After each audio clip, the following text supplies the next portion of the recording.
Hey guys, and welcome back to Prohire TruckTVe. Today we're going to take a look at something that's been around for quite some time and was discontinued in 2021. Started out its journey in 2013 as one of the very first electrics that we saw in volume on the UK roads, and certainly it's a German stalwart, and they've gone on and done many other things since then. But what I wanted to try and do, and over the next few videos we're going to look at a couple of vehicles that have done some bigger mileage and are getting a bit longer in the tooth.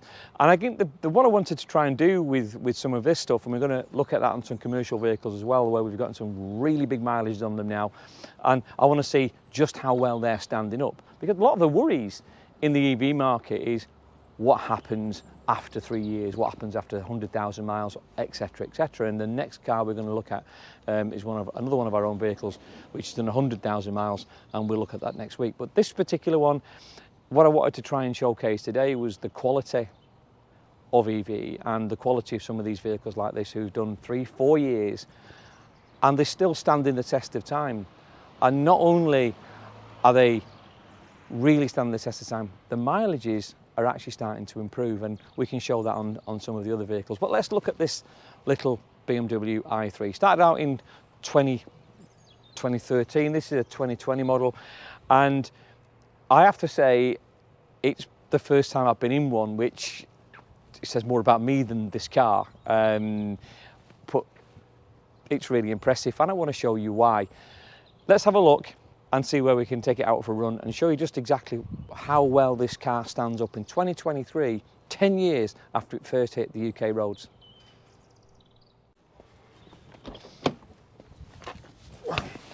So, I mean, you have to say, and when you look around in this car, you know, it's much bigger on the inside than it is on the outside. So it's very TARDIS-like, if you will, and it is, of course, a mini EV, but I have to say, and we've driven a lot of the later models, both car and commercial, and this stands up extremely well to any of those in the model that it's in. So we've got 42 kilowatt battery. It'll do 7 kilowatt and high power, so DC charging as well, up to 150 kilowatt. You know, up to 80% from 20% in 40 minutes. But the key to this is just how well it's standing up, and we'll push our on button. What happens? Oh, look, here we go. I'm going to do something different. Here we go, powering up. Not dissimilar to anything you would see. State of charge 41%, showing 63 miles. Now, WLTP on this car when it was new was 175 miles. Now, for those who watch some of our videos, then we always say WLTP can be overstated or not driven well enough to get that mileage on board. This car is very different, you know. It's running around about 4.9 miles to the kilowatt hour, so around 200 miles. So 25 miles more than the stated WLTP, which tends to be overstated anyway. So, and this has been driven by the same individual for a long time now, and it's a really well looked after car. However, it's tight. It's just like it was driven out of the showroom, as automatic as they all are. Manual handbrake, which is slightly different to the new ones, but you know, absolutely perfect, and actually better for people who are just coming out of a nice vehicle into electric. It's actually a bit more than they're used to. But of course, unfortunately, this is stopped being made a couple of years ago. But actually, I think it's probably a super iconic vehicle, absolutely super iconic vehicle.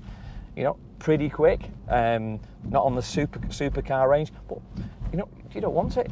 Why would you want it? This is everything you need it to do and more.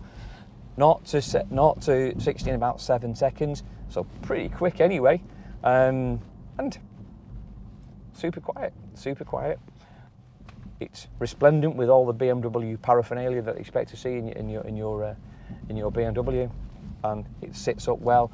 It's got a great vision. But the thing I wanted to talk about really, because you can't buy one, you know, what to talk about really is just how tight this car is.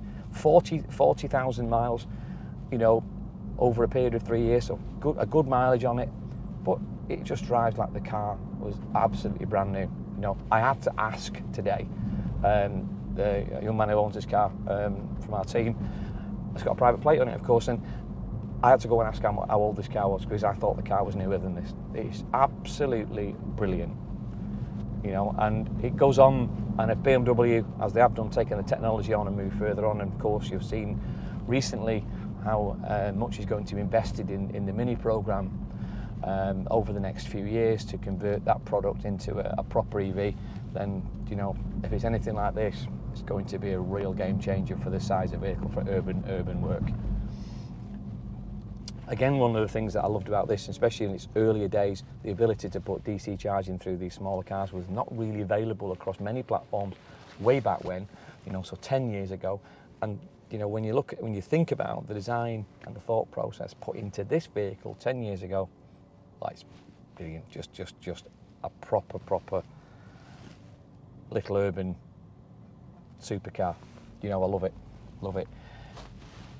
And I think one of the conversations that we have all the time, and it's a big worry for many people, is just how well these vehicles will stand up over the test of time. You know, what will happen to the battery? Is it going to degrade? You know, is it going to be able to do, you know, 200,000 miles like a petrol would, or whatever, you know? And I think the answer to that is absolutely yes. Absolutely yes. So one of the interesting videos we're going to push out in the next week or so is one of our older electric vehicles, which again it'll showcase 100,000 miles of good quality work, and we'll be able to bring some real information to bear on that, on just exactly the quality of the battery left. We've got technology on board that's been measuring the batteries, and I want to be able to share with you very soon. But I'm going to take this little car for a run and just see just how good it is. But I have to say, I promise you 100% this car feels like it's brand new. If I drove this out of a showroom today, although I appreciate you can't buy this model, you would not tell that this car was not new.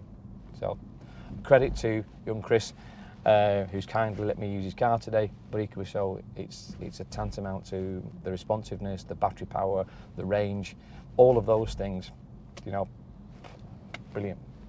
We'll take it for a run, we'll report back later. So we've taken this fantastic car for a really good run, and it's the first time I've been in one, as I think I touched on before. Absolutely love it. But the thing about this, and one of the real conversations for me, is how we enable or convince or give trust and confidence in older electric vehicles, because the used market clearly is going to be a real challenge for both commercial and for people being convinced that electric is actually something that will work for them. And of course, this is a 2020 model, and roughly speaking, something around 35,000 miles, 40,000 miles at this kind of spec. It'll cost you about £20,000. It's a cheap car. It's a cheap entry level, and it gives you some great usability for many years to come. And we'll keep going back to vehicles on our own fleet. All of our own electric cars now, all of our own company cars, I should say, are all electric. So we'll be able to share with you the really high mileage that we've been putting on some of these things. And one of the things I have to say is nearly all of them have stood up absolutely to the test of time. When I say nearly all, the battery and the transmissions and that has worked really well. Some of the very early ones, they've had maybe a bit of a harder life when it comes into interiors and stuff like that, but that happens with both ICE and electric. It's not just the fact, it's been the way they've been driven as opposed to anything else. But one of the things that I can assure you is some of the mileage that we're putting on these vehicles is quite eye-watering. But let's go back to this little thing here. You know, being able to put yourself into an urban warrior like this for sub 20 grand, that's in the condition that these things are, and standing up to the quality of technology that stood the test of time, I think is a real great testament to some of the earlier EVs. Of course, specification on this, it's got a great little spec around it, and actually inside it is pretty big.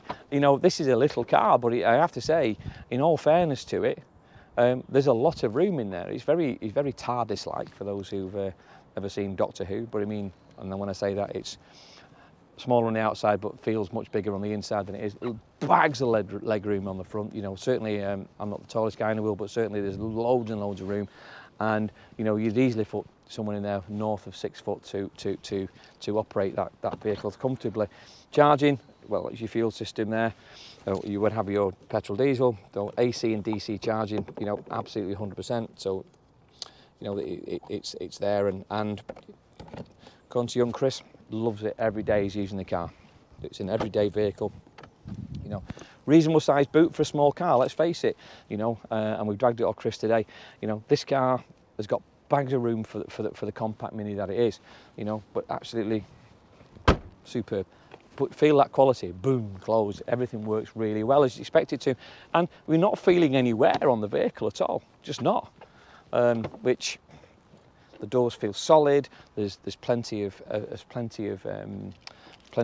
quality and plenty of life left in this little vehicle. Let's have a quick look under the front, as we always do. See just where you put your power cable.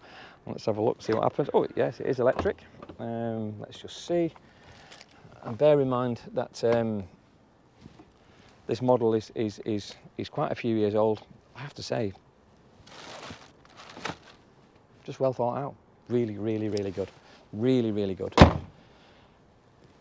And I guess the most exciting thing for me is to be able to talk about things that I've done a bit of work, not just showing brand new vehicles that are all really great and shiny. And we've done a number of brand new vehicles, and one of the things I wanted to do and promised to do over a period of time was go back to those vehicles when they got 40, 50, 60, 70, 80, 90, 100,000 miles on them, just to show just how well they've stood up to the test of time, and hopefully give people some confidence that actually transitioning into an electric vehicle that's done 30, 40, 50,000 miles as you would a diesel or a petrol, with the confidence that's still there that that vehicle is going to stand the test of time. Let's crack on again and we'll have a look how far we go. So we're back up again, and one of the things that I'd like just to point out before we move on again is actually just how well appointed this little vehicle is. You know, everything on the stalk, fully automatic, push the button, we're good to go. Handbrakes, it's got all of the BMW paraphernalia in it, which I think is amazing. And when you feel the quality of the doors, the door locks, you could be in a 7 Series. It really is that. It really is that good. So let's stick it into reverse. We're into reverse. Boom. I think probably if there was anything that this car doesn't have that some of the more modern ones do, and not all of them, by the way, is that reversing camera, but it has a full reverse sensor operation, as you would expect. You know, quiet, amazing, air conditioning, everything going, and off we pop. You know, and it is a belting car, and I can't really wait to showcase some of the others that we've got. We've got 5 or 6 now that have done some very big mileages. The next one you'll not believe the mileage on the next one over the period. And one of the great things is just how little we've had to spend on these vehicles over that period. Not because we've not spent money on them, they've not required the same kind of expenditure, and we'll give you a bit of a balance on that, and also be able to share that with you. Right, we're off again in our little BMW. Just to, because I can, I just love it. It's fantastic. So we're back to base, and I've had the best morning in a long time, and you know, driving an electric vehicle, and I've driven literally hundreds of different types over the past few years, and I have to say this for me is right up there with anything that I've driven from a quality perspective. And we've seen some of the very latest technology and some of the very latest vehicles that we've seen, cars that walk themselves, all of that kind of stuff. But all of those come at a significant cost, and of course you're looking at these high-end vehicles, you know, 60, 70, 80, 90, 100,000 pounds, well out of the normal person's range. This sits in comfortably with this. And one of the things I didn't show you before, and I want to show you before we stop recording, is just look, like I say, it's how much room's in the back. And of course, it's, you know, while this is a compact Mini, it's still got enough room to get people in and out with comfort. You know, they sit back in the chair, it sits in well, the door opens in the right way. You know, this actually is is a superly well appointed car, and you feel like you're in a much bigger vehicle, which is extremely impressive. And I think BMW have done an amazing job with this. I actually think it's a shame, but if they take this technology and stick it into a Mini, I think they've got a super car. Because let's face it, the Mini electric isn't great. I think this would, even using this technology in that platform, would make that car a much more interesting vehicle for people to have. Love this vehicle. So I mean, you know, one of the things for us really is just to be able to talk about fuel and talk about technology and talk about all the things that we can do. But I think reassuring people that this technology is here to stay and will give you good value for many years to come, I think is incumbent upon us all. Hopefully you've enjoyed some of the things we're speaking about today. Of course, any kind of information, anything we can do to help on any of these topics, pop a note into our guys, drop onto the website. All the information we talk about is available through our Pro World pages. Please like and subscribe if you can.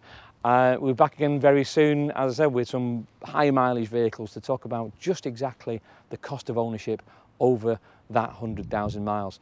We'll speak again soon. Take care.